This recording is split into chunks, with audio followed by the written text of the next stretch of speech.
Did you know that when you sneeze, air can shoot out of your nose at up to 100 miles per hour, or 160 kilometers per hour?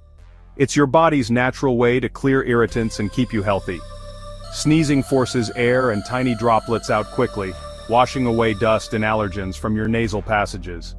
Suppressing a sneeze increases pressure in your head and sinuses, which can be harmful. It's best to let your sneeze out naturally. So next time you feel a sneeze coming, remember its power and let it happen. If you enjoyed this video, like and subscribe to Brain Snack.